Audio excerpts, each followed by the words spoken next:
Samuel found a small girl who was sad at the train station because she was waiting for her dad. When he tried to call the girl's mom, she showed him a picture of her dad, and Samuel realized he knew him. Every day, Samuel went to the train station where he had worked for 7 years. His job was to walk around and make sure everything was okay. Usually, it was quiet. People just wanted to go where they needed to go without any trouble. Sometimes, he had to deal with noisy teenagers or assist someone in finding the right gate. Sometimes, people left their things behind, and Samuel would take these lost items to a place where they could be found by their owners. He liked his job. It wasn't the fanciest career, but unlike some people, he didn't hunger for more. Samuel was not looking to climb some corporate ladder or become a millionaire. Yes, money was nice, but it wasn't the most important part of life. Not for him, anyway. His dreams involved a lovely woman and a family of his own, but he had yet to find one. Instead, he would visit his parents often, help his cousins with their kids, and attend family gatherings. His mom's potluck potato salad was the best. With that in mind, he looked at his watch, hoping it was time for lunch already. But he would have to wait another half hour to take his break. Samuel began whistling and walking again.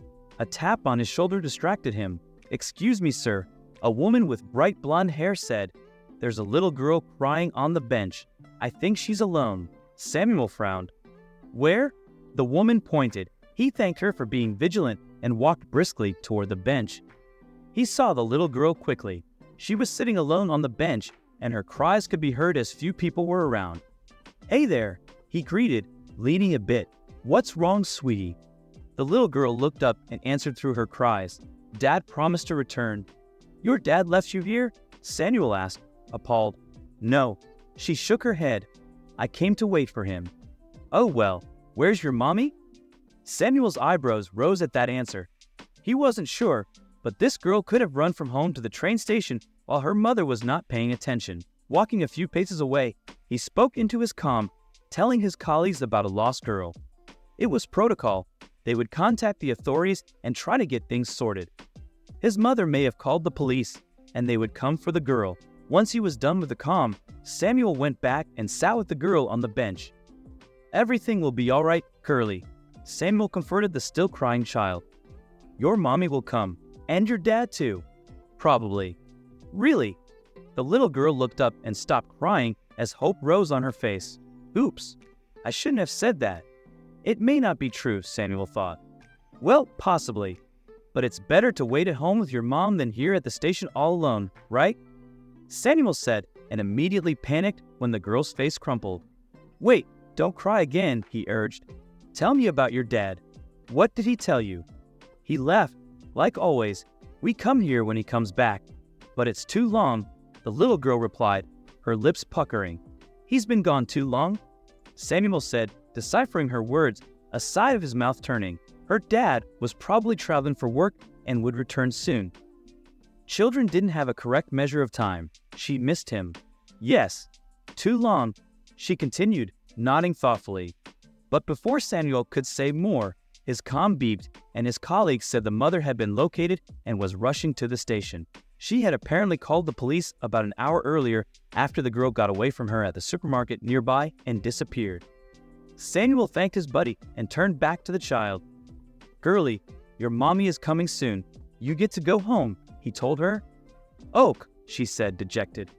He wanted to cheer her up desperately. "Do you have a picture of your father? Maybe I can help. I work here. If I see him, I'll tell him to rush back to his little girl." The girl's eyes widened, and she reached into her pocket for a crumpled paper. Samuel opened it with a smile, only for it to fall at the sight before him. The picture showed the little girl, who must have been about a year younger when it was taken. There was a beautiful woman too, but beside her was his brother Paul. Paul, who left home at 18, never to return. He always said he wanted to leave their small town and do something with his life. He told the family they were pulling him down. They were a burden to him. A few years later, Samuel contacted him when their grandfather died, but Paul refused to help or come to the funeral, and eventually, he blocked Samuel's number. He hadn't heard from him in over 10 years. The idea that Paul had become a father was astounding, but worst of all, his family lived in that town, meaning he had been there all along, or for a while at least. He hadn't visited their parents or told them anything. And somehow, he knew he was not returning for this little girl and the beautiful woman in the picture, the one who was running towards them, her hair flying with her fast movements.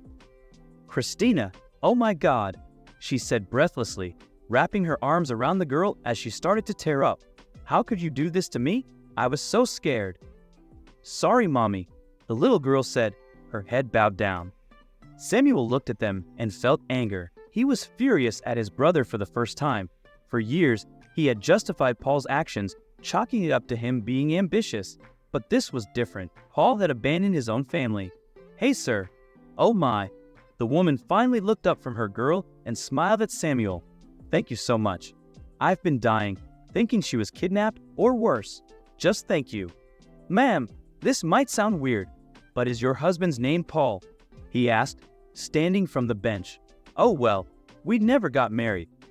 But we were together," the woman said wryly. She looked down at the top of her child's head. "She was waiting for him, right?" "Yes, she showed me this picture," he explained. "Ma'am, Paul is my brother." "What?" The woman frowned. "Well, I guess you could say we're estranged. It's a long story. He left at 18 and didn't want to be tied down to this town or his family. He had ambitions," Samuel rambled. "Anyway, we didn't know about you. What's your name?" "Paul told me he had no family," the woman said, shaking her head slightly.